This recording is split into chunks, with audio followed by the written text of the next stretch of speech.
يا أيها الذين آمنوا إذا نودي للصلاة من يوم الجمعة فاسعوا إلى ذكر الله وذروا البيع ذلكم خير لكم إن كنتم تعلمون.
وأشهد أن محمدا عبده ورسوله يا أيها الذين آمنوا اتقوا الله حق تقاته ولا تموتن إلا وأنتم مسلمون يا أيها الناس اتقوا ربكم الذي خلقكم من نفس واحدة وخلق منها زوجها وبث منهما رجالا كثيرا ونساء واتقوا الله الذي تساءلون به والأرحام إن الله كان عليكم رقيبا يا أيها الذين آمنوا اتقوا الله وقولوا قولا سديدا يصلح لكم أعمالكم ويغفر لكم ذنوبكم ومن يطع الله ورسوله فقد فاز فوزا عظيما اللهم صل على محمد وعلى آل محمد كما صليت على إبراهيم وعلى آل إبراهيم إنك حميد مجيد اللهم بارك على محمد وعلى آل محمد كما باركت على إبراهيم وعلى آل إبراهيم إنك حميد مجيد أما بعد فإن خير الحديث كتاب الله وخير الهدي هدي محمد صلى الله عليه وسلم وشر الأمور محدثاتها وكل محدثة بدعة وكل بدعة ضلالة وكل ضلالة في النار أما بعد فأعوذ بالله من الشيطان الرجيم ولقد رآه نزلة أخرى عند سدرة المنتهى عندها جنة المأوى إذ يغشى السدرة ما يغشى ما زاغ البصر وما طغى لقد رأى من آيات ربه الكبرى ہر قسم کی حمد و ثنا تعریف و ستائشوں کی بجائے اللہ سبحانہ و تعالیٰ کی ذات بابرکات کے لیے ہے ہم دن درود و سلام جناب نبی مکرم سید الاولین والآخرین محمد رسول اللہ صلی اللہ علیہ وسلم کی ذات گرامی پر محترم سامعین معراج سے متعلقہ نبی مکرم صلی اللہ علیہ وسلم کی احادیث صحیحہ کی روشنی میں کچھ اس کا مختصراً بیان آپ کی خدمت میں کیا جا رہا ہے آج آپ کی خدمت میں بنیادی طور پر اسی حوالے سے کچھ باقیات اللہ کے رسول صلی اللہ علیہ وسلم ساتویں آسمان کے بعد آپ نے کیا دیکھا، کیا مشاہدات تھے، اور 2 دن چند اہم چیزیں کہ جن کی اس سفر میں خصوصی ایک حیثیت ہے، اس کا مشاہدہ۔ پھر اللہ کے رسول صلی اللہ علیہ وسلم نے جنت کا نظارہ بھی فرمایا، اور پھر اس مختصر رات کے حصے میں رب کائنات کی قدرت کاملہ کے ذریعے سے سیر و تفریح آپ نے فرمائی، اور اس کے بعد واپس بھی تشریف لے آئے۔ یہ انشاءاللہ مختصراً اس کا بیان، اور پھر کچھ جو 8 مارچ کے جو کہ بین الاقوامی سطح پر عورت مارچ کے نام تھا، بدقسمتی سے ہمارے ملک کے اندر بھی ہیومن رائٹس کے نام سے، حقوق نسواں کے نام پر یہ جو احتجاجات یا باقاعدہ اس کے مظاہرے شروع ہو گئے ہیں، یہ کوئی خوش آئند بات نہیں ہے۔ اللہ رب العزت سے دعا ہے کہ اللہ سبحانہ و تعالی یہ جو اس قسم کے محرکات ہیں ہمارے ملک کے خلاف، جو سازش ہماری آئندہ نسل بلکہ خود نوجوانان ملت، ان کے افکار، ان کے نظریات، اسلامی تہذیب کے خلاف جو یہ زبردست ابتدائی طور پر جلوار ہے، جو کہ پہلے ایک رفتہ رفتہ دھیمے انداز میں اور اب انہوں نے باقاعدہ بصراحت یہ زہر اگلنا شروع کر دیا ہے، یہ ایک بہت بڑا مسئلہ ہے۔ اللہ سبحانہ و تعالی ہمیں اس قسم کے شریر عناصر سے بھی محفوظ فرمائے۔ اس میں ہمارا بھی کچھ نہ کچھ حصہ ہونا چاہیے، ہمیں بھی ایک ایز اے مسلم اس کے لیے اپنا کردار ادا کرنا چاہیے۔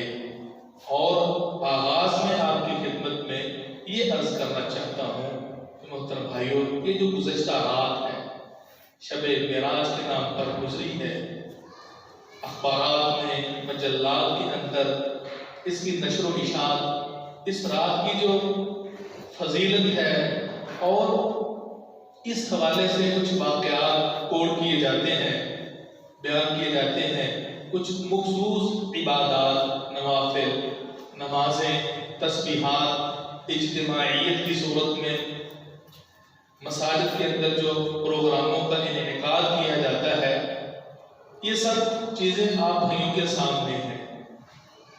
جو بھی شاعر اسلام سے جن چیزوں کا تعلق ہے آپ دیکھتے ہیں، حج کا مسئلہ ہے، عمرہ ہے، 5 وقت کی نماز ہے، عیدیں ہیں، نماز عید الفطر ہے، عید الاضحیٰ ہے، جو باقاعدہ مسلمہ عبادات ہیں، ان میں کسی کا اختلاف نظر نہیں آتا۔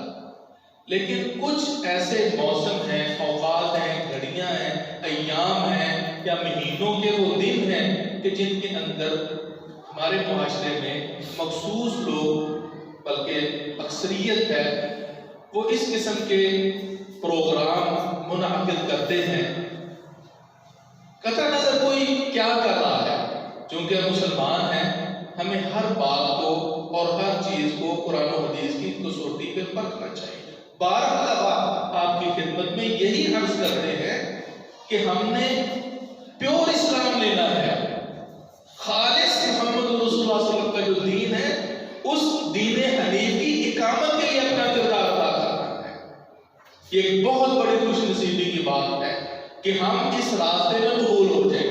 قبولیت کا مطلب یہ ہے کہ رب کائنات کسی نہ کسی طریقے سے ہمیں یہ توفیق عنایت فرما دے، اپنی گفتار سے، اپنے کردار سے، اپنی جو ایکٹیویٹیز اور تحریکات ہیں ان کے ذریعے ہم دین حنیف کی طرف لوگوں کو لائیں۔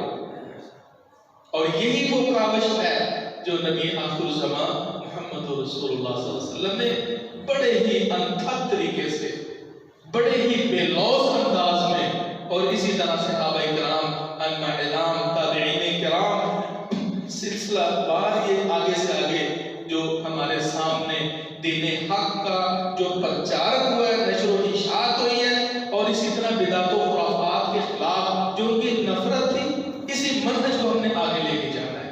یہ حقیقت میں دین اسلام کی حفاظت ہے۔ یہ رسول اللہ صلی اللہ علیہ وسلم کا جو دین تھا، جو جس ملت پہ آپ ہمیں چھوڑ کے گئے ہیں، اس کی حفاظت وہ ہماری ذمہ داری ہے، اور بالخصوص علماء کرام کی۔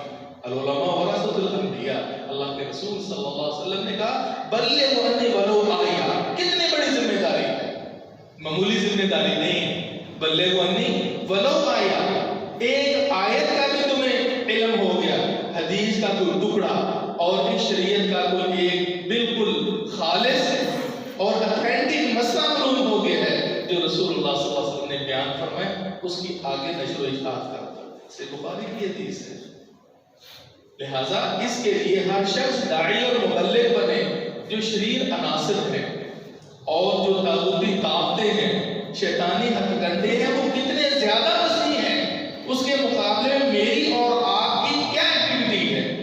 بتائیے ہم کس درجہ اس حوالے سے دین کی حفاظت اسلام پر کس درجہ پہرا دے رہے ہیں، فرقوں میں بٹے ہوئے، فرقہ والی ہر کوئی اپنا نعرہ لگا رہا ہے. ہم نے امت مسلمہ کو احیاء کلمت اللہ پہ جمع کرنا ہے، اقامت دین کی دعوت دینی ہے، قرآن و سنت کی پیروی، یہ ہم نے نظریہ دینا ہے اور اسی میں ہماری فلاح ہے. صحابہ کرام کا طریقہ دیکھ لیجیے، سنن دارمی کی حدیث دیکھ لیجیے، عبداللہ بن مسعود رضی اللہ تعالیٰ عنہ، ان صحابہ کے افکار اور ان صحابہ کرام کا کچھ معاملات میں جو رد عمل تھا ہمارے لیے دین ہے، کیونکہ یہ وہ تربیت یافتہ ایمان ہے، یہ وہ عظیم ہستیاں ہیں کہ جن کو اللہ نے ہمارے لیے پیارے ایمان بنایا. یہ وہ ہیں براہ راست نزول قرآن کا مشاہدہ کیا ہے، اللہ کے رسول صلی اللہ علیہ وسلم سے براہ راست دین سیکھا ہے. سورۃ البقرہ آج چند دنوں میں حفظ ہو جاتی ہے، چند مہینوں میں اس کا قرآن اس کا ترجمہ بھی یاد کر لیتے ہیں. صحابہ کرام رضوان اللہ اجمعین انہوں نے اپنی زندگیاں کمائی ہیں، 10 سال اس بقرہ کے حفظ اور اس کی تعلیم اور تربیت میں گزارے ہیں. معمولی عرصہ نہیں ہے. تعلم العلم والعمل جميعا، تعلم القرآن والعمل جميعا. ہم نے علم جہاں سیکھا وہاں عملی تربیت بھی محمد رسول اللہ صلی اللہ علیہ وسلم سے پائی ہے. تو اصل انہی کا رجحان، انہی کی جو قرآن و حدیث کے فہم کے حوالے سے جو افکار ہے وہ بنیاد ہے. تو سنن دارمی میں وہ لوگ اجتماعی ذکر میں مصروف تھے، ان کا یہ عمل خلاف سنت تھا. عبداللہ بن مسعود رضی اللہ تعالیٰ عنہ نے ان کو ڈانٹا، ان کے اس عمل کو غیر مسنون قرار دیا اور اس عمل کو بدعت اور ضلالت قرار دیا. اس حدیث کے اندر یہ چیز موجود ہے. عبداللہ بن عمر کا واقعہ دیکھ لیجئے، جب مسجد میں نماز نہیں پڑھی، سنن ترمذی میں ہے، مسجد کے اندر نماز نہیں پڑھی، حالانکہ اذان ہونے کے بعد مسجد سے نکل جانا گناہ ہے، جس طرح سے مسلم کی حدیث ہے. امام مجاہد ساتھ تھے اور عبداللہ بن عمر رضی اللہ تعالیٰ عنہ وہ اس وقت نبینے ہو چکے تھے. تو اذان ہونے کے بعد مؤذن نے پھر دوبارہ اعلان کیا، اس کو عربی میں تصویب کہتے ہیں، یہ خلاف سنت ہے. اسی عمل سے اظہار نفرت کے لیے عمل عبداللہ بن عمر رضی اللہ تعالیٰ عنہ اس مسجد کو چھوڑ کر نماز بھی نہیں پڑھتے اور رخصت ہو جاتے ہیں اور فرماتے ہیں یہ انسان بدعتی ہے. اخرجتنی البدع، اخرجتنی البدع، میں بدعت کی وجہ سے نکلا ہوں. یہ بدعت کا تصور اور کنسیپٹ یہ میرے آباء و اجداد کا نہیں ہے، یہ صرف میرے علماء کرام، یہ صرف امت کے فقہاء کا نہیں ہے، یہ ہمارے اسلاف کا تصور ہے. انہوں نے حقیقت میں دودھ اور پانی کیا کہ بدعت کا تصور کیا ہے. اور پھر اسی طرح آگے سے آگے چلتے جائیے تو بہت سی ایسی مثالیں ملتی ہیں. تو آج ہم یہ لیلۃ المعراج، شب معراج کے اعمال، اذکار، کیفیت اور باقاعدہ منظم طریقے سے اس کا اہتمام، لوگوں کو دعوت دینا اور پھر اس ساری رات کو واعظ و نصیحت میں اور عبادت و نوافل میں گزارنا، یہ اللہ کے رسول صلی اللہ علیہ وسلم نے ثابت ہے. ہر سال آتی ہے، اس لیے جس کی کیفیت، جس کا طریقہ، جس کی ترغیب اللہ کے رسول صلی اللہ علیہ وسلم سے ثابت نہیں ہے، اس عمل کو برقرار کرنا، اس کی دعوت دینا، اس کی نشر و اشاعت کرنا، یہ حقیقت میں دین کو گھن لگنے کے مترادف ہے. جیسے لکڑی کو گھن لگ جاتا ہے نا اور اس کی جو اصل توانائی ہے ختم ہو جاتی ہے، وہ کام کی نہیں رہتی، وہ لکڑی نگارا ہو جاتی ہے. تو اسی طرح یہ بدعت یہ وہ حقیقت میں وہ جرثومہ ہے، یہ وہ بیکٹیریا آپ اس کو کہہ لیں، یہ وہ لکڑی کا وہ گھن کا کیڑا ہے کہ جو اسلام کی چولوں کو ہلا کے رکھ دیتا ہے. یہ معمولی بات نہیں ہے. اس لیے ہر خطبے کے اندر رسول اللہ صلی اللہ علیہ وسلم فرماتے تھے شر الامور محدثاتها فإن خیر الہدی کلام اللہ، خیر الہدی ہدی محمد صلی اللہ علیہ وسلم. لوگوں بہترین کلام اللہ کا کلام ہے، بہترین اسوہ کردار محمد رسول اللہ صلی اللہ علیہ وسلم کا ہے. خیر الہدی ہدی محمد صلی اللہ علیہ وسلم، بہترین نمونہ محمد رسول اللہ صلی اللہ علیہ وسلم کا. وشر الامور محدثاتها، اور بدترین دنیا کے اندر بڑے بڑے گندے کام ہوتے ہیں، بڑے بڑے قبیح اعمال اور بڑے بڑے برے کام کیے جاتے ہیں. پرسنلی بھی ہیں، شخصی بھی ہیں، اجتماعی بھی ہیں، لیکن ان میں رسول اللہ صلی اللہ علیہ وسلم نے قبیح ترین، برا ترین قسم کو قرار دیا بدعت کو، وہ چیز جو بلا دلیل دین کے اندر گھسا دی جائے، اس کو دین بنا دیا جائے اور اس کی دلیل قرآن و سنت سے نہ ہو، اس کو بدعت کہتے ہیں۔ اور بدعت کا جو نتیجہ ہوتا ہے کہ اللہ رب العزت پھر کوئی عمل صالح قبول نہیں کرتا۔ عاملۃ ناصبہ تصلی نارا حامیہ قل هل ننبئکم بالاخسرین اعمالا الذین ضل سعیهم فی الحیاۃ الدنیا وهم یحسبون انهم یحسنون صنعا۔ اللہ رب العزت سے دعا ہے کہ اللہ سبحانہ و تعالی ہمیں اس چیز کو سمجھنے کی اور آگے سمجھانے کی توفیق نصیب فرمائے۔ ہماری بات جو پچھلے خطبہ میں پہنچی تھی وہ تھی کہ رسول اللہ صلی اللہ علیہ وسلم جب 7ویں آسمان پر پہنچے تو سیدنا ابراہیم علیہ السلام سے ملاقات ہوئی، آپ کو سلام کہا، اور جس آسمان میں گئے ہیں اس کا ایک منظم طریقہ تھا، اس پر ہمارا ایمان ہے۔ 7ویں آسمان میں بھی جب گئے ہیں، باوجود کہ پہلے آسمان سے لے کر 6 تک پوری تفتیش ہوئی ہے اور تسلی ہونے کے بعد پھر 7ویں آسمان کے دروازے کھولے ہیں۔ یہ نہیں کہ پہلے سے اجازت ہو گئی ہے یا کوئی ادھر سفارشی معاملہ ہے یا کوئی جس طرح کے ہمارے دعوے ہیں کہ اتنی قربت کے فرشتوں سے بھی پوچھنے کی ضرورت نہ رہے، کسی کی پرواہ نہ رہے۔ یہ اللہ کا دستور اور قانون ہے، وگرنہ اللہ کے رسول سے بڑھ کر کو اللہ کا مقرر ہے، سید الانبیاء ہیں، امام الانبیاء ہیں، انا سید ولد آدم ولا فخر۔ اللہ رب العزت کے حبیب اور پیارے ہیں، خلیل اللہ ہیں، پیارے ہیں رسول اللہ صلی اللہ علیہ وسلم۔ اس سب کے باوجود اللہ کے نظام میں خرابی کی کسی کو اجازت نہیں ہے، اسی طریقے کے مطابق آسمانوں پہ گئے ہیں۔ دیکھا کہ وہ بیت اللہ کے ساتھ ٹیک لگائے ہوئے ہیں اور پھر ان سے سلام دعا ہوئی، انہوں نے دعا کی، اور پھر اس کے بعد وہ جو حدیث تھی اقر امتک منی سلام، اپنی امت کو میری طرف سے سلام عرض کر دیجیے۔ اللہ کے رسول صلی اللہ علیہ وسلم کو ابراہیم علیہ السلام نے فرمایا، اور انہوں نے پھر آگے یہ باتیں صحابہ کرام کو حدیث سنائی اور فرمایا ان کو بتائیں کہ جنت جو ہے طیبۃ التربہ، اس کی مٹی بڑی ہی پیاری ہے، عمدہ ہے، اور عذبۃ الماء، اس کا پانی بڑا میٹھا ہے، وَأَنَّهَا قِيعَانٌ، اور وہ چٹیل میدان ہے، غراسها سبحان اللہ والحمد للہ ولا الہ الا اللہ واللہ سبحان اللہ الحمدللہ۔ ان تسبیحات کے کہنے سے اللہ رب العزت کے اس چٹیل میدان جنت کے اندر درخت لگتے چلے جاتے ہیں، اور ان درختوں کا سایہ اور ان کی لمبائی وہ بھی حدیث میں آئی، تیز رفتار گھوڑ سوار 500 سال تک گھوڑا دوڑاتا رہے تو ان کا سایہ ختم نہیں ہوتا۔ وہ کیا اللہ کی مخلوق ہے، وہ کیا اس کی وسعت ہے، کتنی بڑی وہ جنت اور کتنے بڑے وہ درخت ہیں، سبحان اللہ۔ بس ضرورت ہے ایمان اور عمل کی اور حسن نیت کی۔ رسول اللہ صلی اللہ علیہ وسلم اس کے بعد سدرۃ المنتہا پر پہنچے۔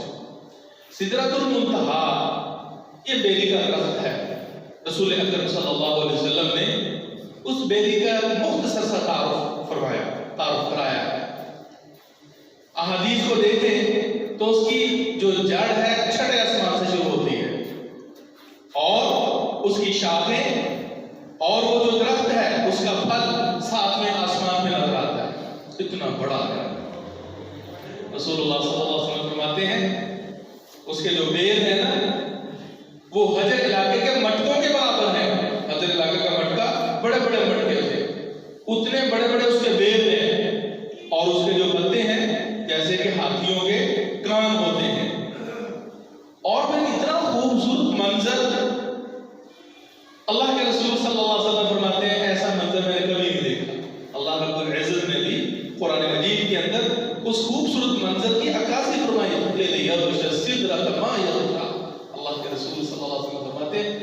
مسلم کی حدیث ہے، میں نے دیکھا کہ بیری کو سونے کی تتلیوں اور پتنگوں نے ڈھکا ہوا ہے. سونے کی تتلیاں اور پتنگے اتنا خوبصورت، اتنا دلکش منظر کو بنتا ہے کہ وہ اس کے اوپر پتنگے اڑ رہے ہیں اور وہ خوبصورت منظر کی عکاسی کر رہے ہیں. اور میں ایسا منظر میں نے کبھی نہیں دیکھا. بہت خوبصورت منظر. اب یہ سدرۃ المنتہا کا جو درخت ہے یہ ایک حد ہے. سدرۃ المنتہا وہ بیری جو کہ ایک خاص انتہا اور حد پہ واقع ہے، جہاں پر انتہا ہو جاتی ہے. آسمانوں سے جو احکام آتے ہیں اوپر والے یہاں آ کے اگلے فرشتوں کو دیتے ہیں، اور وہاں سے وہ آرڈر، اللہ کا حکم جب موصول ہوتا ہے تو وہاں سے فرشتے زمین پہ لاتے تھے اور نیچے آسمانوں میں وہ احکامات جاری ہوتے ہیں. اس لیے اس کو سدرۃ المنتہا کہا جاتا ہے. اللہ کے رسول صلی اللہ علیہ وسلم نے سدرۃ المنتہا کے بعد، ساتویں آسمان کے بعد، پھر آپ نے ایک دفعہ جبریل علیہ السلام کو دیکھا. وَلَقَدْ رَأَوْا نَزْلَةً أُخْرَىٰ عِندَ سِدْرَةِ الْمُنتَهَىٰ. آپ نے ایک دوسری مرتبہ ان کو اترتے ہوئے دیکھا سدرۃ المنتہا کے پاس، جبریل علیہ السلام کو. اور اس موقع پر بھی اللہ کے رسول صلی اللہ علیہ وسلم کو شراب کا جام، دودھ کا جام اور شہد کا جام پیش کیا گیا. رسول اکرم صلی اللہ علیہ وسلم نے دودھ کو قبول فرمایا اور جبریل علیہ السلام فرماتے ہیں آپ نے فطرت کو پا لیا. فطرت کو پا لیا. اگر آپ شراب کو پکڑ لیتے غوث امت ہوگا، آپ کی امت گمراہ ہو جاتی، آپ کی امت برباد ہو جاتی. یہ انشاءاللہ کسی اور موقع پر شراب کی خرابیاں اور امت کی اس وجہ سے جو ضلالتیں ہیں یہ یقیناً ڈھکی چھپی باتیں نہیں ہیں. ایسے ایسے کیسز سامنے آتے ہیں کہ پناہ پا خدا. خیر، دودھ غذائیت اور بھرپور انسانی توانائی کا باعث ہے. اللہ کے رسول صلی اللہ علیہ وسلم نے جبریل علیہ السلام کو جب دیکھا نا تو فرمایا اس کے 600 پر، اتنا بڑا جسہ اور وجود 600 پر میں نے اس کے دیکھے. اس کے بعد رسول اکرم صلی اللہ علیہ وسلم فرماتے ہیں ثم ادخلت الجنة، پھر مجھے جنت میں داخل کر دیا گیا. اس کا مطلب ہے اب جنت میں کون لے کے گئے فی الحال حدیث کے اندر یہ وضاحت نہیں ہے. پھر مجھے جنت میں داخل کر دیا گیا. آپ کی رہنمائی کے لیے وہ جبریل علیہ السلام تھے یا کوئی اور، بہرحال باقاعدہ ایک طریقے سے اور ایک سسٹم کے ساتھ سارا کام ہوا. رسول اکرم صلی اللہ علیہ وسلم فرماتے ہیں فَإِذَا فِيهَا جَنَابِذُ اللُّؤْلُؤِ، جب میں داخل ہوں جنت کے اندر تو کیا دیکھتا ہوں، وہاں موتیوں کے خیمے بنے ہوئے ہیں. موتیوں کے خوبصورت خیمے، بڑے ہی پیارے خیمے.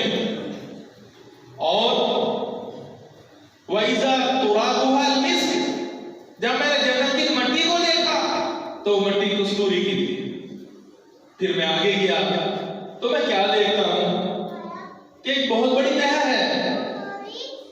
وَإِذَا حَافَتَا قِبَابُ اللُّؤْلُؤِ، نہر وسیع و عریض ہے لیکن ان کی دونوں سائڈوں پر، اس نہر کے کناروں پر کیا ہے، خوبصورت موتیوں کے خیمے ہیں. نبی کریم صلی اللہ علیہ وسلم کو بتایا گیا کہ یہ وہ کوثر ہے جس کا اللہ نے آپ سے وعدہ فرمایا ہے. حوض کوثر اس کو کہا جاتا ہے. اللہ رب العزت نے قرآن مجید کے اندر بھی 30ویں پارے میں اس کا ذکر فرمایا ہے. اگرچہ جس طرح کے فرمان الہی ہے اِنَّا أَعْطَيْنَاكَ الْكَوْثَرَ، ہم نے آپ کو کوثر عطا فرمایا.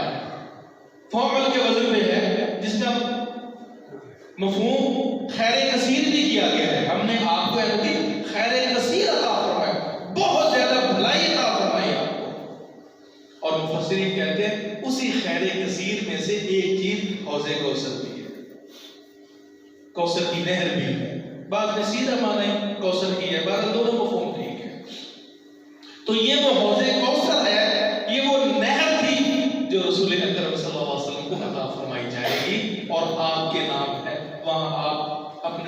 امتیوں کو جو کہ مخلص امتی موحدین اور متبعین سنت ہوں گے اپنے دستے مبارک سے ان کو جام پہنائیں گے.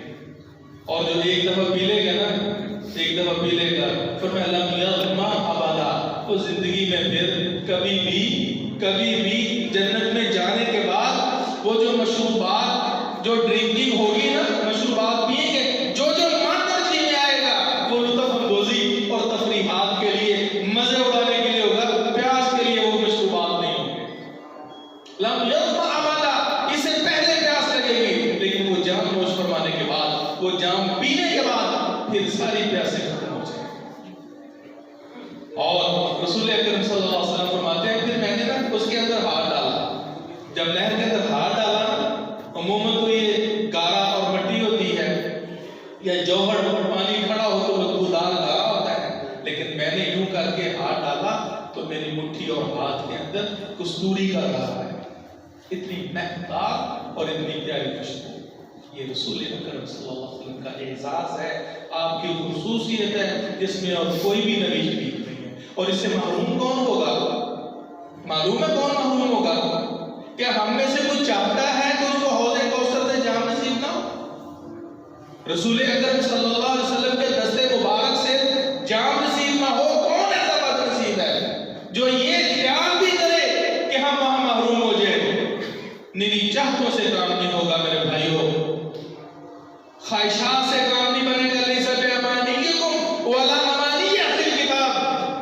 اللہ نے ایک معیار اور میرٹ رکھا ہے اس جام کو پانے کے لیے، حوض کوثر پر یہ اعزاز حاصل کرنے کے لیے، اور رسول اللہ صلی اللہ علیہ وسلم کے دستے مبارک سے وہ حوض کوثر لینے کے لیے وہ کہ اتباع سنت، اس میں کسی قسم کی بدعت کا عنصر نہیں ہونا چاہیے. وہاں اہل بدعت، مبتدع، اللہ کے رسول صلی اللہ علیہ وسلم کے دین کے اندر نت نئی رسومات کے ایجاد کرنے والے، وہ اس سے محروم ہو جائیں گے، ان کو نصیب نہیں ہوگا وہ جام.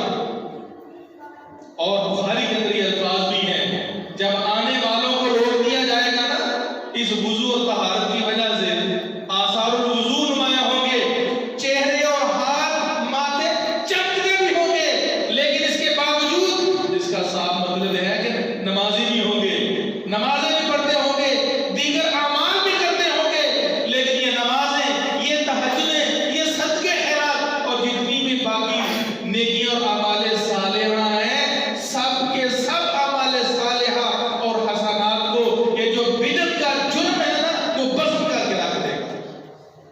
ایسی بدعت کی نحوست ہے، چمک دمک بھی ہوگی، وضو اپنا کام دکھائے گا، اللہ کے رسول پہچانے گا تو فرمائیں گے نا یہ میری امت یہ تو میرے پیروکار ہیں، یہ میرے ماننے والے ہیں. لیکن اعلان ہوگا کہ یہ وہ لوگ ہیں جنہوں نے بدلوا دینک، آپ کے دین کو بعد میں بدل دیا تھا. میں نہیں کہتا جی کہ میں بدل رہا ہوں یا میں بدعت کر رہا ہوں، میں نہیں کہتا، بہت ہمارے معاشرے میں کوئی بھی نہیں کہتا، لیکن ہم نے قرآن و سنت کی کسوٹی پہ پرکھنا ہے اس کو. اللہ کے رسول فرمائیں گے سحقا لمن غیر بعد، اس کے لیے دوری ہو جس نے میرے بعد میرے دین کو بدلا. اس لیے بڑا حساس مسئلہ ہے بھائی، یہ جنت دوزخ کا مسئلہ ہے، یہ پوری زندگی کی محنت اور عبادات کو برباد کرنے والی بات ہے. اس لیے تو ہم کوشش کرتے ہیں کہ ہمیں اس مسئلے کی اچھی طرح سمجھ آ جائے. رسول اکرم صلی اللہ علیہ وسلم اس لیے التزام فرمایا کرتے تھے، تنبیہ فرمایا کرتے تھے، اور اتنی احادیث ہیں کہ آپ علیہ السلام نے ان کے اندر واشگاف الفاظ میں اس مسئلے کو کھول کے رکھ دی ہے. من احدث فی امرنا ھذا ما لیس منہ فہو رد، جس نے ہمارے دین کے اندر کسی کام کو دین بنا کر پیش کیا وہ مردود ہے. یہ نت نئی ایجادات بدعت نہیں ہے. بعض بھائیوں کے ذہن میں یہ بات آتی ہے کہ یہ گھڑیاں بھی اس دور میں نہیں تھی، یہ نت نئی جو ایجادات ہیں، سہولیات ہیں، یہ بھی تو اللہ کے رسول استعمال نہیں فرمایا کرتے تھے. یہ جہاز میں سفر جو ہے نا، بہترین مرسڈیز گاڑی، کرولا وغیرہ، یہ کون سا استعمال بولے صاحب کیا تھا اللہ کے رسول نے؟ بھائیو دنیوی آسائش ایک الگ بات ہے، ہمارا مسئلہ دین کا ہے. اگر اذان کے لیے اسپیکر استعمال نہیں ہوتا تو کیا اذان نہیں ہوگی؟ کون کہتا ہے اسپیکر میں اذان دینا ثواب ہے؟ بھئی کون کہتا ہے کہ اگر انسان بائک پہ سفر کرتا ہے تو اس کا درجہ کم ہے، اور ٹوٹا کرولا پہ سفر کرے تو اس کو 10 یا 20 نیکیاں بھی ملیں گی؟ کون کہتا ہے یہ؟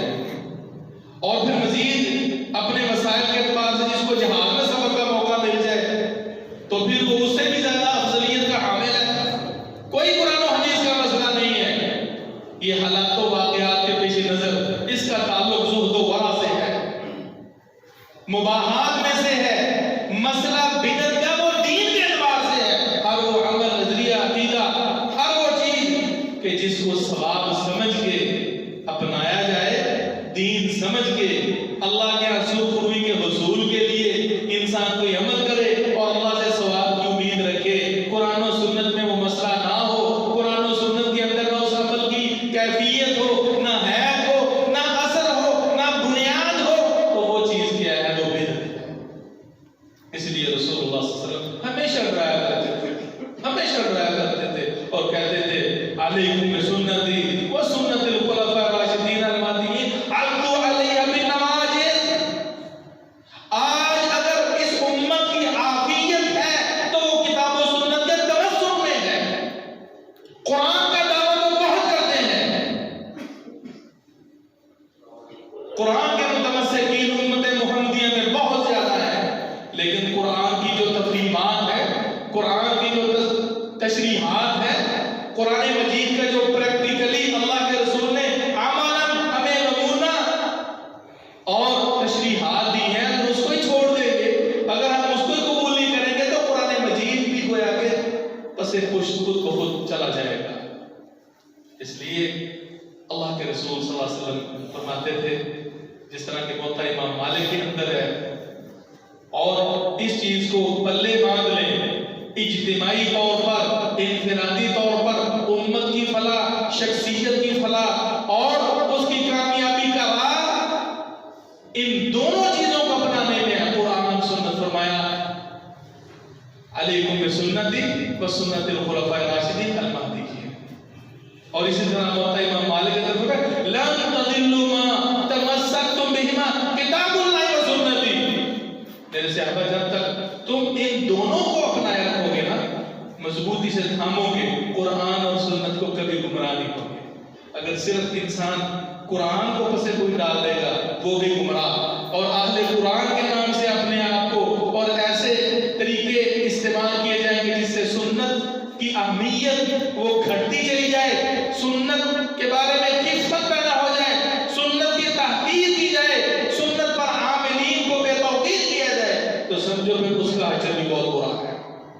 تو جو سنت کی توقیر نہیں کریں گے، جو سنت کو اس طریقے سے نہیں مانیں گے جس طرح کے صحابہ کرام مان کے گئے ہیں اور اللہ کے رسول نے درس دیا ہے، وہ ساری زندگی الٹے لٹک کر بھی عبادات کے پہاڑ قائم کر دیں، واللہ اللہ کے رسول کے دست مبارک سے حوض کوثر کا جام نہیں کبھی نصیب ہوگا۔ سوکھ کر لمن غیر آبادی تباہ ہو جائے، دور ہو جائے جنہوں نے میرے بعد میرے دین اور سنت کو بدلا ہے۔ اس لیے مسئلہ بڑا حساس ہے، اور رسول اکرم صلی اللہ علیہ وسلم نے محترم بھائیوں جنت کے مناظر دیکھنے کے بعد کچھ اس طرح کے آپ کی خدمت میں عرض کیا ہے، اور اس کے بعد پھر آپ مزید ذرا آگے ہوئے تو وہ جو لکھنے کی آواز ہے نا، اللہ کے رسول فرماتے ہیں پھر میں ذرا اوپر ہوا تو میں نے صریف الاقلام، قلموں کے چلنے اور بھیجنے کی آواز سنی، قلموں کے چلنے کی، کل یوم ہوا فی شان، روزانہ اللہ سبحانہ و تعالیٰ اپنی شان آن کے مطابق وہ اپنے معاملات طے کرتا ہے، تدبیر کرتا ہے، کائنات کا جو نظام چلاتا ہے اللہ سبحانہ و تعالیٰ، کہیں اور جا رہے ہیں آ رہے ہیں سلسلے، اور وہ سب کچھ لکھا جا رہا ہے، اور اللہ کے رسول صلی اللہ علیہ وسلم نے اپنے کانوں سے ان کی آوازیں سنی۔ اس کے بعد رسول اکرم صلی اللہ علیہ وسلم نے کچھ چیزیں، کچھ واقعات ہیں وہ دیکھے، بہرحال انشاءاللہ ان کا تذکرہ میں آئندہ کروں گا۔ اب میں دوسرے مسئلے کی طرف آتا ہوں جو کہ بڑا ہی حساس اور بڑی اہمیت کا حامل ہے. یہ کوئی 8 مارچ کا عورت مارچ جس کو کہا جاتا ہے، یہ کوئی سالانہ ایک معمولی چیز نہیں ہے. اس کے پیچھے ایک فکر ہے، اس کے پیچھے ایک ہدف ہے. اور وہ ہدف کیا ہے؟ اب تو میں سمجھتا ہوں کسی کی نظروں سے اوجھل نہیں ہونا چاہیے. عورت کے حقوق کے حوالے سے دیکھیں تو یقین کیجئے اللہ کے رسول صلی اللہ علیہ وسلم نے ماں کو ماں کا درجہ دیا، بہن کو اور بیٹی کو جو اسلام نے درجہ دیا ہے کسی سے اوجھل نہیں ہے. رسول اکرم صلی اللہ علیہ وسلم کا فرمان ہے کہ جو جنت ہے وہ ماں کے قدموں تلے ہے. عام مفہوم کے مطابق ان الفاظ سے غیر ضعیف ہے. ایک صحابی آئے رسول اکرم صلی اللہ علیہ وسلم سے جہاد کی اجازت لینے کے لیے. آپ نے موقع حال دیکھا تو والدہ تھی، اس کی بوڑھی ماں تھی. فرمایا ماں ہے؟ فرمایا جی. تو خدمت کے لیے کوئی نہیں تھا. فرمایا الزم رجلیھا فثم الجنہ، ماں کے پاؤں کو چمٹ جو وہیں جنت مل جائے گی. فثم الجنہ، یہ دین اور اسلام ہے جس نے ماں کی خدمت میں جنت رکھ دیا. اور کیا لینا ہے؟ والدے گرامی ہیں. یہ بھی حدیث صحیح ہے. اللہ کے رسول صلی اللہ علیہ وسلم فرماتے ہیں والد اوسط ابواب الجنہ، وہ جنت کا درمیانہ دروازہ ہے. بیٹی بہن کے بارے میں جو انسان اپنی بیٹی کو پالتا ہے، تربیت کرتا ہے، پڑھاتا ہے، ایک ہے دو ہے، فرمایا وہ اور میں جنت میں یوں اکٹھے ہوں گے. اس سے بڑی سعادت ہو سکتی ہے؟ وہ زمانہ جاہلیت کے تمام پرست لوگ جو کہ عورت کو ایام مخصوصہ کے اندر قریب نہیں آنے دیتے تھے، نہ ان کے ہاتھ کا کھاتے، نہ پیتے، نہ بیٹھتے، نہ اٹھتے، نہ لیٹتے. اسلام نے کو معمولی شان دی ہے. اس عورت کو، اس خاتون خانہ کو بہت بڑا اعزاز و وقار دیا ہے. فرمایا ان کے ساتھ کھاؤ بھی، ان کے ساتھ پیو بھی، لیکن ان سے جدا رہنا ہے.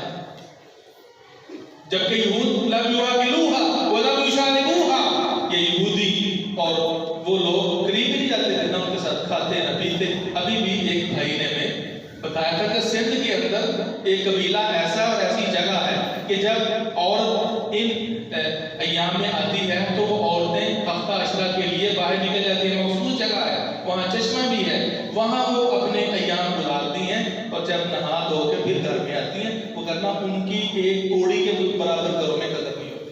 یہ کس نے عزت دی ہے؟ یہ کس نے رفت دی ہے؟ یہ عورت کے وقار کے تحفظ کے لیے ہے کہ عورت اکیلی سفر نہیں کر سکتی. صحیح بخاری مسلم کی حدیث ہے. فرمایا جو عورت اللہ اور اس کے رسول پر ایمان رکھتی ہے وہ اکیلی سفر نہ کرے. اس کو سیکیور کیا ہے، اس کو یہ جو معاشرتی خرابیاں اور سفری جو بیماریاں اسے محفوظ رکھا ہے، اس کی عزت کو، اس کے نفس کو مبتلا مصیبت ہونے سے بچایا ہے. محرم اس کے ساتھ جانا ضروری ہے. یہی اسلام ہے کہ کوئی ایسا فالٹ اور کمزوری عورت کے اندر نہ رہ جائے جس کی وجہ سے غیر مرد کی رالیں ٹپکیں. ایک موقع بھی نہیں چھوڑا. یہاں تک کہ نماز ہے، نماز کے اندر کیا فرمایا؟ عورتوں کی نماز کے لیے گھروں میں نماز پڑھنا افضل ہے. بخاری مسلم وغیرہ کی حدیث. عورت مسجد میں جا سکتی ہے، عیدین کے لیے مستحب ہے، لیکن 5 وقتی نماز، 5 وقتی جو نماز ہے اس کی گھر میں اور گھر کے چھپے کمرے میں. صرف گھر میں نہیں، عورت یعنی میرا گھر ہے، ایک عورت کے گھر کا صحن ہے، ایک عورت کے گھر کا جو فرنٹ سامنے والا بڑا کمرہ ہے، اور ایک وہ کمرہ بیڈ پہ یا انتہائی خفیہ جو بالکل اندر ہو، وہاں ان تینوں جگہوں سے نماز پڑھنا زیادہ افضل ہے. چھپا کے، مردوں کی نظروں سے اوجھل، گھر والوں کے سامنے پڑھنا جائز ہے، لیکن ان سے بھی جدا الگ تھلگ ہو کر نماز اپنے خشوع خضوع کے ساتھ پڑھنا افضل ہے اس کے حق میں. ازواج مطہرہ جاتی تھی، صحابیاں جاتی تھی، عشاء اور فجر کی نماز رسول اللہ صلی اللہ علیہ وسلم کے پیچھے پڑھتی تھی. متلفعات بمروضہن، وہ جانے کا جو طریقہ وہ کیا تھا؟ بڑی بڑی چادریں اپنے منہ لپیٹ کر چادروں میں لپٹی ہوئی جاتی تھی. یہ ہے معاشرت، دینی معاشرت، یہ ہے وہ کلچر اور وہ تہذیب جو اسلام نے ہمیں دی ہے. اور بھائیو انصاف کیجئے، یہ لوگ کون سا حقوق چاہتے ہیں؟ کون سے یہ رائٹ چاہ رہے ہیں؟ یہ عورت کو ذلت کے گڑھے میں گرانا چاہتے ہیں. جس طرح عورت اس وقت بازاروں میں بکتی، لونڈیوں کی کیا حالت تھی، اسلام نے ان کو عزت اور وقار دیا ہے. سال ہزاروں سال سے عورت پمال ہوتی چلی آ رہی تھی. عورت کو باوقار کس نے بنایا ہے؟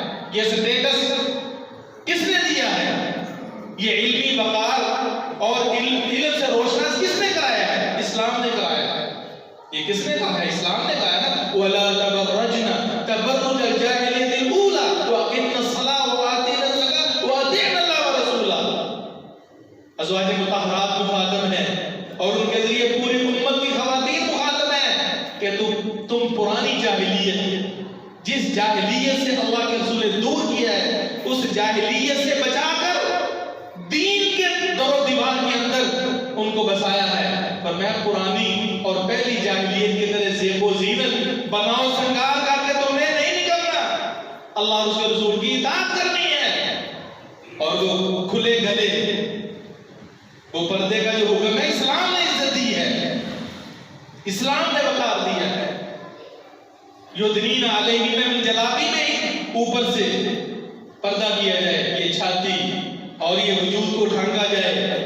المرأۃ عورت کہا، عورت سر کا پاس چھپانے کے قابل ہے.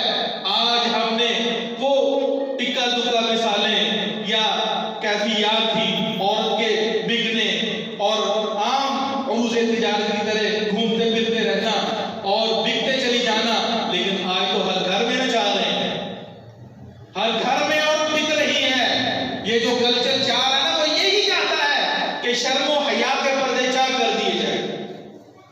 یہ ہماری تہذیب کے خلاف نعرہ ہے، یہ دین کی روح کو مسخ کیا جا رہا ہے. یہ کوئی دین نہیں. بتائیں تو صحیح نا، آپ نے بہت سی خبریں پڑھی ہیں، میں ان کی ترجمانی کر رہا ہوں. جو میرے معاشرے میں ہے، جو میرے دین میں ہے، وہ آپ کے سامنے وہ پیش کر رہا ہوں. کون سا وہ حق ہے جو رہ گیا ہے؟ ہاں، جو وہ حق ماننا چاہ رہے ہیں، وہ اسلام آباد، کراچی، ادھر وہ دیکھ لیا آپ نے. آخر وہ کیا حق ہے؟ نعوذ باللہ.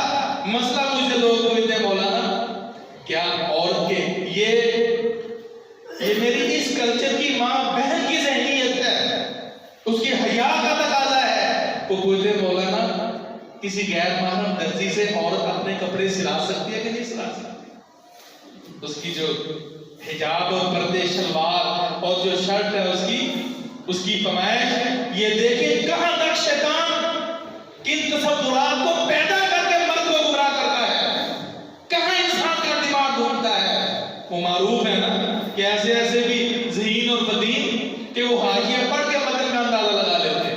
چلتے چلتے ایسے بھی پھرنتو اور نظریں ٹکانے والے کہ وہ حاشیہ پڑھ کے اندازہ متن کا لگا لیتے ہیں.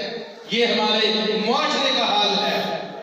یہ ہمارے اسلامی جو اقدار ہیں میرے بھائیوں، ان کے اندر تو یہ تقاضا ہے کہ ماں بہن یہ پوچھتی ہیں چاہے جائے کہ یہ بد نصیب لوگ جو ہماری ان معصوم بہنوں کو اور بیٹی کو اپنا شکار بنانا چاہتے ہیں، اور ہماری کم از کم دین تو بہرحال اگرچہ تھوڑا ہے لیکن ہمارا ایک روایتی جو انداز ہے شرم و حیا کا ماں بہنوں کا، اس کو بھی نوچنا چاہتے ہیں. یہ شلواریں بات کرتے ہوئے شرم آتی ہے، چوک کے اندر یہ شلواریں عورتوں کی اور شرٹیں اور قمیضیں لٹکا کر کیا چاہتے ہیں؟ وہ تو واضح ننگا کرنا چاہتے ہیں، ننگا کرانا چاہتے ہیں نا. یہ حقوق مانگتے ہیں، اپنا کھانا خود گرم کرو، میرا جسم میری مرضی. یہی سنا نا، میرا جسم میری مرضی. اور بھائیو جسم میرا اللہ کی امانت ہے، میرے جسم میری مرضی، میرے رب کی مرضی. وَمَا خَلَقْتُ الْجِنَّ وَالْإِنسَ إِلَّا لِيَعْبُدُونِ. سر تپا ہم اللہ کے غلام ہیں، محمد رسول اللہ صلی اللہ علیہ وسلم کے متبع ہیں. اللہ کے رسول صلی اللہ علیہ وسلم کی حدیث کی روشنی میں اور اللہ کے فرمان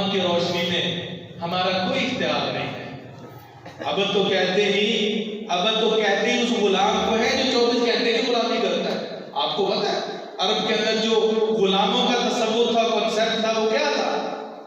انہی کی ذہنیت کے مطابق اللہ نے لفظ عبد استعمال فرمایا ہے تاکہ ان لوگوں کو سمجھ آئے۔ ہمیں جب اللہ سبحانہ و تعالیٰ جنت کی وسعت کے بارے میں بتاتے ہیں نا، تو وہ کیا ہے؟ ساروا الی مغفرۃ من ربکم وجنۃ عرضھا کعرض السماء، ایسی جنت جس کا طول اور زمین و آسمان کے برابر ہے۔ اللہ کے جنت کی وسعت کے مقابلے میں تو ان کی کوئی حیثیت ہی نہیں ہے، لیکن ہم تو اس سے بڑا کسی کو جانتے ہی نہیں ہیں۔ ہمارے کام کے مطابق اللہ نے بات کی، ہماری عقل کے مطابق اللہ سبحانہ و تعالیٰ نے یہ بات کی ہے اور ہمیں سمجھانے کے لیے یہ بات کی۔ تو یہ ہمیں کیا دینا چاہتے ہیں؟ یقیناً میرے بھائیوں اس کے پیچھے ایک ہدف ہے، اور وہ ہدف کیا ہے کہ اس معاشرے کے اندر عریانی، فحاشی، بے حیائی، بدعنوانیوں کو پیدا کر دیا جائے۔ ایک وقت تھا کہ سر پر دوپٹہ بھی تو ہمیں معیوب لگتا تھا، اب پینشن میں جو ملبوس گرلز اور خواتین ہیں ان کو بھی دیکھ کر آنکھوں میں شرم نہیں آتی۔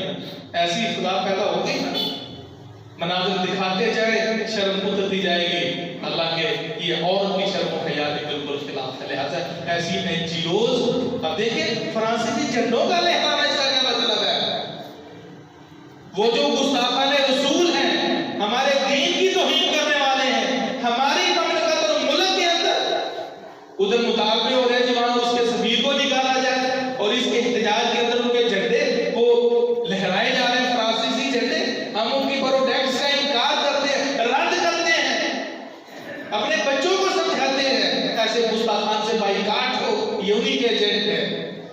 لہذا عوام کو الرٹ ہونا چاہیے بھائیوں۔ اگر تو آپ کو اپنے بچوں کی، اپنی بیٹیوں کی، اپنی ماں بہنوں کی عزت آبرو کا خیال ہے تو ان کا بائیکاٹ کرنا چاہیے۔ ہماری التجا ہے، ہم بھرپور انداز میں یہ اپنا تقاضا کرتے ہیں، اور اس بدماشی کے سیلاب کے سامنے ہم ایک بند باندھنا چاہتے ہیں۔ حکومت کی خدمت میں یہ ریکویسٹ ہے کہ ان کو روک لیں، مگر میں انشاءاللہ پھر یہ جو عوامی رجحان ہے اسے نہیں روکا جا سکے گا۔ اللہ کے فضل سے اگر یہ ایسا نہ ہوا، ہم آرام کی نیند سوئے رہے، تو اس کا نتیجہ ہے کہ آئندہ ہماری نسلیں برباد ہو جائیں۔ اندازہ کیجئے یہ جو پوسٹر، بینر، آپ کو کیا بتائیں، آپ سب ان چیزوں کو جانتے ہیں۔ ہم جنس پرستی کے بینر، اندازہ کیجئے ملک پاکستان کتنی بدبختی کی بات ہے، اس کا تقاضا کر رہے ہیں، اور ایک نام مراد نے تو بالکل ہی معاشرہ الفاظ کے اندر کہہ دیا۔ جب اس سے پوچھا گیا بھئی تمہیں پتہ نہیں ہے کہ یہ قوم لوط کتنا بڑا جرم ہے، جس کو تم نسوانی حقوق کے نام پر جس حق کو مانگ رہے ہو، کتنا بڑا جرم ہے، قوم لوط پہ عذاب آیا۔ کہتا مجھے پتہ ہے، تو کہتا قیامت والے دن بھی تو عذاب ہے، اب آج تو کیا ہے، اب آج عذاب آ رہے ہیں۔ یہ حقیقت میں لوگ بصورت مسلم یہ مسلم کشی کر رہے ہیں، یہ اسلام کش لوگ ہیں، یہ ہماری بربادی اور ذلت کا باعث ہے۔ لہذا واقعتاً ایسی جو متعلق NGOs ہیں اور جس کو آرگنائز کر رہے ہیں، منظمین جو ہیں اس کے، ان پہ حکومت کو گرفت کرنی چاہیے، ان کے خلاف FIR کاٹنی چاہیے۔ برملا اللہ اس کے رسول کے خلاف بکواس کرتے ہیں، اور جو فنکشن ہوا ہے ان کا، آپ نے ان کے نعرے بھی سنے ہوں گے، اس سے پہلے کبھی زندگی میں سنا ہے؟ نعوذ باللہ۔ اللہ رب العزت کے سامنے بھی کتنی ڈٹائی سے آزادی، بے حیائی کی آزادی، فحش کی آزادی، بدکاری کی آزادی، ہم جن پرستی کی آزادی چاہ رہے ہیں، وگرنہ کون سا ایسا حق ہے جو اسلام نے رکھا ہے؟ نعوذ باللہ۔ اور اس سے بڑا بھی ایک اشتہار ہے، وہ بھی ناقابل ہے، اس لیے کہ منہ بند ہونے چاہیے۔ ابھی موقع ہے میرے بھائی، ابھی موقع ہے کہ رک جائیں۔ اللہ رب العزت سے دعا ہے، یہ دعا ہے کہ اللہ ہمیں غیرت نصیب فرمائے، ہمیں مسلمان بنائے۔ باقی ان کے اہداف کوئی ڈھکے چھپے نہیں ہیں، تھوڑی سی گرفت ہوئی تو کئی مختلف فنڈز کے چکروں میں فنڈنگ ہوتی ہے، معمولی بات ہے، ریہرسل ہوتی ہے، لاکھوں کروڑوں روپے سرمایہ لگتا ہے، اور کوئی ٹینشن بچوں کے، ان کو اپنے بچوں کے مستقبل کی فکر ہے. باہر کی یونیورسٹیوں میں یورپ کے ویزے ان کو چاہتی ہیں، بے حیائی پھیلا کر ان کی جو لائف اسٹائل آپ حیران ہو جائیں گے. وہ کوئی دین کے داعی نہیں ہے، یہ وہ ہے جو دین کو مسخ کرنا چاہتے ہیں، ہماری روایات کو مسخ کرنا چاہتے ہیں، ہمارے دین کو نہیں چاہتے، ہمارے دین کی بدنامی کا باعث بن رہے ہیں. اللہ ہمیں ان کے شریر عناصر سے محفوظ فرمائے.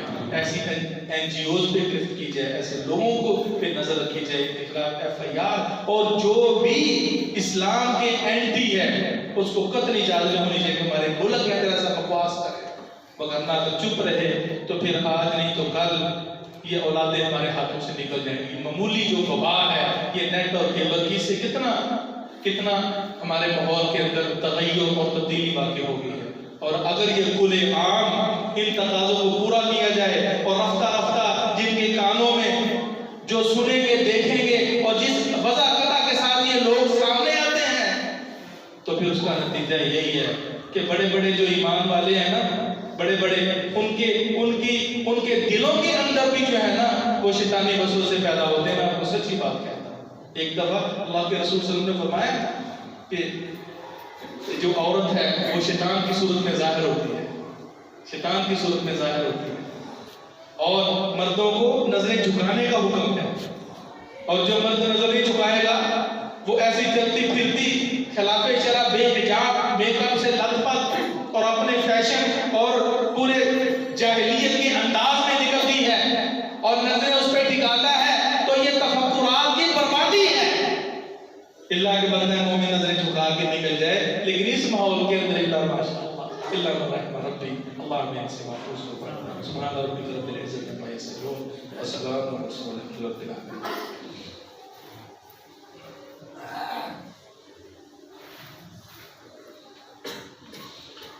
إن الحمد لله نحمده ونستعينه ونستغفره ونعوذ بالله من شرور أنفسنا ومن سيئات أعمالنا. من يهد الله فلا مضل له ومن يضلل فلا هادي له. أشهد أن لا إله إلا الله وحده لا شريك له وأشهد أن محمدا عبده ورسوله. أما بعد، رسول اکرم صلی اللہ علیہ وسلم نے عورت کو اتنی اجازت نہیں کہ وہ خوشبو لگا کے باہر جائے. ابو ہریرہ رضی اللہ عنہ نے فرمایا نا، ایک عورت نے لگائی اور حدیث سنائی، فرمایا جو عورت خوشبو لگا کے باہر آ کے مسجد نماز کے لیے جاتی ہے، فرمایا فہی زانیہ، وہ بدکارہ ہے، وہ بدکارہ ہے. جو بے حجابی کی صورت میں نکلتی ہے، فرمایا اس طرف شیطان جھانک کے دیکھتا ہے، بیڑیاں اٹھا کے دیکھتا ہے ایسی خاتون کو جو ننگے منہ جاتی ہے.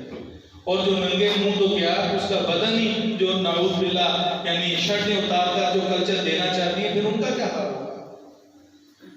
اللہ محفوظ فرمائے.